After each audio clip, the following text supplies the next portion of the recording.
what was the thing that bothered you most about the Rosas thing that came down that he did the negotiation? The fact that he did the negotiation. I mean, we have Leon Or Rose here. He's supposed to be the one that's the power broker. He's the one that's supposed to be making the deals. Same thing with Worldwide West. Worldwide West should be the one with the back channel. So how does the guy that he hasn't even been here a full calendar year, how is he the one that's taking the charge in the most important trade negotiations for the franchise since probably the Melo deal? You would think Leon Rose, who's supposed to be the president and CEO, would be the one that would be handling that. But I guess they gave it to the new guy. Yeah, thank you. That's what jumped off the page for me, is like saying, this is the guy that was an agent. This is the guy that's supposed to have these special relationships with both the players and the front offices and stuff. And he did not, they said that he did not even talk to Ainge during the negotiations. Yo, are you kidding me? And like you said, so yeah, this front office is bizarre. So they bring this guy in and let him do it, and it got away. And, you know, the funny thing, folks, is I was thinking about this over, you know, since it happened. And I thought about a few years ago when many Knicks fans were upset and disappointed that we lost out to the Nets on signing KD and Kyrie. And then in hindsight, it was a blessing. You know, the Knicks won as many playoff games last year as the Nets. So I feel very similar with Donovan.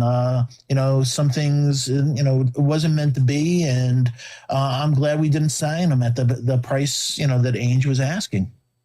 Yeah, so I just want to put on screen the actual excerpt from the article. It says New York Knicks consultant Gerson Rosas, formerly the executive vice president of basketball ops for the Houston Rockets and president of basketball ops for the Minnesota Timberwolves, took the lead in negotiations with the Utah Jazz, according to Gary Washburn.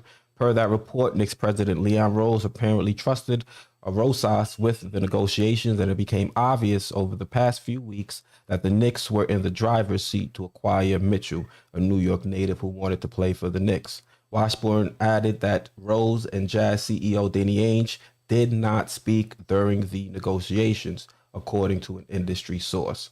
So yeah, like you say, it makes no sense for him not to have his hands on everything, pause, in those type of negotiations.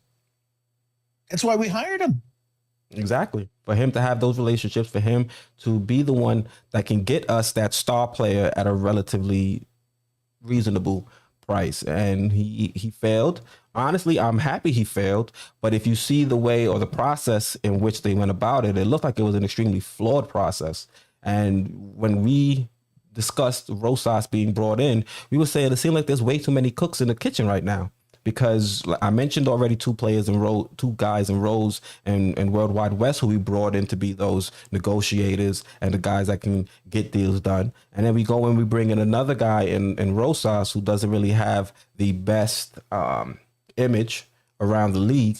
I mean, it's really hard for me to kind of put my finger on what the direction of this franchise is going to be, especially when we see that RJ Barrett is being included in the deal, because we showed you what the lineup was going to look like. How far were they expecting a trio of, you know, Brunson, Mitchell, and Julius Randle to get us in an extremely competitive Eastern Conference?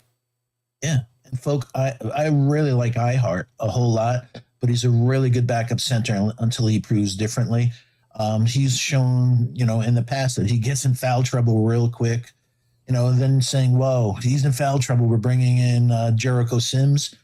I mean, I like Sims, but, you know, in special matchups and stuff like that, with having a Mitch, iHeart, you know, Sims, it gives us a whole lot of leverage. So, and also, you know, we've seen all these different things that we know that they didn't draft RJ, but they're really showing it, you know, by offering like he's not, you know, we don't have any loyalty to him because we didn't pick him. And there was some speculation that they wanted to drag this out. I don't know if it was learning lessons from Julius Randle a couple of years ago, signing him too early, let him play out and earn that contract. But, you know, it's a great contract, you know, $107 million for a guy that, like I said, is the eighth. You know, there's a lot of players that came into the NBA, folks, in history. And for RJ to be the eighth youngest to score 1,000 points, 500, 3,000 points, 1,000 rebounds, and 500 assists. Yeah, you know, there's something there. And as we talked about with Brunson, I'm really excited about how Brunson, I think, is going to help not only RJ's game, but the young core in their development.